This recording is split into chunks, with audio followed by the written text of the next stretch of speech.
Students, in a previous class, I had told you about the importance of human psychology and why it is important to us related to physical education. Importance of anatomy and psychology is in the physical education is interrelated with each other, and in tomorrow's upcoming heading we will find what is the relation between both of them and why it is important related to our organs, systems of our body. Function of skeletal system, classification of bones and types of bones. This function of skeletal system we had already understood in a previous class. Still, there is a subject in class 11th also. Classification of bones and types of joints. Skeleton system, classification of bones, type of joints. We are every year we are studying in classes, in different classes. Just from class 6, we all are studying about bones and structure of bones, skeleton system, and why it is important. Skeleton system is very important for us. And in a previous lesson, we had learned about the measurement of arm length, upper arm and lower arm limbs.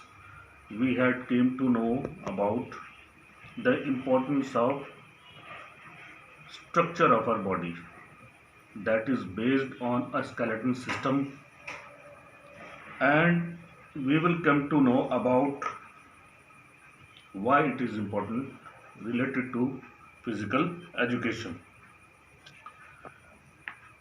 This system is combination of various bones.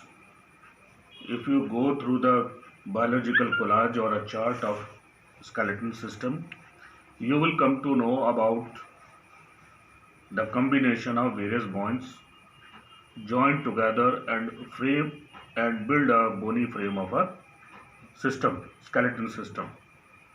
There are 213 bones in children and 206 bone in adults. These bones different in shape and size. These bones are joined together by ligaments. Bones are joined with ligaments, and after ligaments they are joined with various types of muscles. Bones provide support and protection to the delicate organs of our body. What are delicate organs of our body? Suddenly the answer came in our mind, that is heart, liver, spleen and kidney. These are delicate organs of our body. Some of the bones act as liver in a body. Is the structure of this system is structure of bones. Skeletal or skeletal system can be divided into parts for better understanding, that is axial part and appendicular part. Axial part, the skeletal system consists of following bones, that is upper part of our body. Skull 28 bones, sternum 1, rib 24, hyoid bone 1, vertebral column 26 from adult and 33 from children. That is the axial skeleton, that is the upper part of skeleton system. Appendicular skeleton. This skeleton consists of the following bones: upper limbs 64 and lower limbs 62. So this is the classification of bones according to axial and appendicular skeleton system. Now, for a better understanding of skeleton system, we have to understand the function of bones. Bones play a vital role in a human body. The importance of function of bones are: first, it provides the support to our body, provide protection the inner and soft part of our organs. Bone system give a shape to the body, act as a liver and passive instruments of locomotion, because it help in walkings and doing particular work. Bones are very helpful for moving our body also. Classification of bones: long bones, short bones. There are flat bones also, irregular bones, sesamoid bones. Long bones. Bones are found mainly in upper and lower limbs, that are hands and legs. We find long bones. Short bones. These bones are short in length and hence are called short bones. For example, carpus and teres are short bones. Where we can find carpus and teres? At the joint of a foot. Flat bones. This is always a large surface or flat bones attached to our muscles. They are attached to our muscles, that is skull. You can find flat bones in skull. And there is a view of human skeleton system in your book. Most of you know about the skeleton system, but those who are not in bio section, they have to go through the proper collage or a biological diagram of skeleton system. Without skeleton system, you will unable to understand the various muscles or ligaments attached to our body. In this diagram, here you can see the skeleton system of our human body.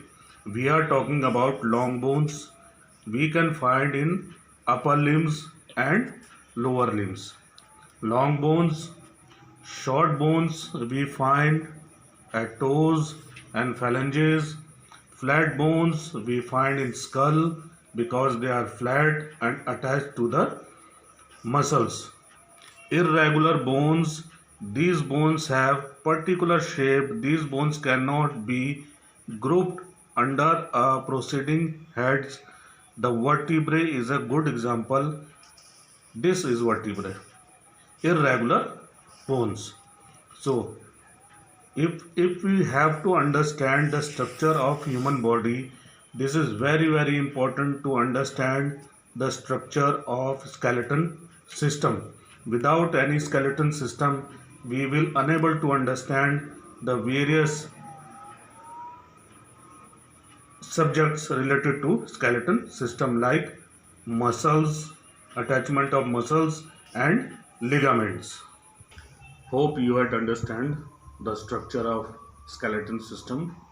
You can see in net also if you feel difficulty or the video is not clear. Now we came to know about the structure of bone. Joints of bones. And joints of bones play a very vital role in physical education. While playing, while running, while doing any physical activity, joints are very important.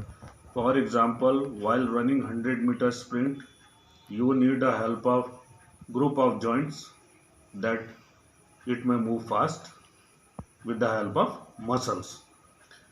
And what is a joint? A joint or an articulation is a union of only two or more bones of skeleton.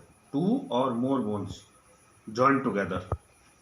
This study of joints are called arthrology. In fact, articulation surface of bones are sometimes separated in a thin membrane, sometimes by connective tissue. It is joints are always connective with tissues and ligaments and muscles. Classification of joints. Joints can be easily you will come to know according to their movement. Joints can be classified. Immovable joints, slightly movable, and freely movable. There are three types of joints, that is joints which are not movable, and there are some joints slightly there is a movement, and freely movable joints that can free give you a vast range of movement. Immovable joints. These joints are also called fibrous joints because these bones are connected with fiber tissue. And where we can find these bones? These bones can be found in these joints are found in the bones of skull and face. Skull and face. Slightly movable joint. These joints surface of a bone separated by intervening substance or slightly movable possible. These joints include two types of joints, symphysis and synchondrosis, because they have a slight movement, and the pelvis is one of the best example of slightly movable joint. Freely movable joint, you have a variety of range and variety of motions. From a lower classes you had studied about freely movable joints. These freely movable joints are classified in different ways according to their movement.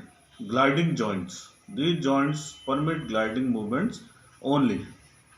The joints between corporal bones, wrist and tarsal bone. Wrist. This is a wrist. Power joint. These are the joints with the movement on axis. A ring rotates around the pivot like process rotating with ringing formed of bones, cartilage, atlas and axis bones on the top of a neck. On the top of a neck, we move a neck like this here and there. So the movement is there on the axis. There is something on the top and it is moving, revolving on the axis. Hinge joint, you know. Saddle joints, ball and socket joints are very important. These joints have an angular movement of different direction. Angular movement, make an angle. You can say a triangle, angular movement. Suppose we are picking something, we are making an angle from our shoulder to our hand. We are making an angle. These joints, we can find these joints in a knee. In this form of joints are more or less round head like in a cup like cavity. Okay, freely movable joints, gliding joints, hinge joints, ball and socket joints. There are various joints. Go through each and every joint. It is very important related to your first term exams. And one more information is there. Tomorrow is very important meeting of physical education. I need 100% attendance, and you can ask questions related to physical education, practical file, examination, whatever doubts you are having related to physical education, because I think after this you will not get a time for a better communication, although there will be a communication between you and me, But school has given you a direct opportunity and a time that you can involve and ask question freely. Because upcoming is first term examination, the syllabus will be vast, and you have to go through your books, read, write it from the book. If you feel any difficulty, clear it in a meeting, and hope tomorrow's meeting will be very beneficial and fruitful for you.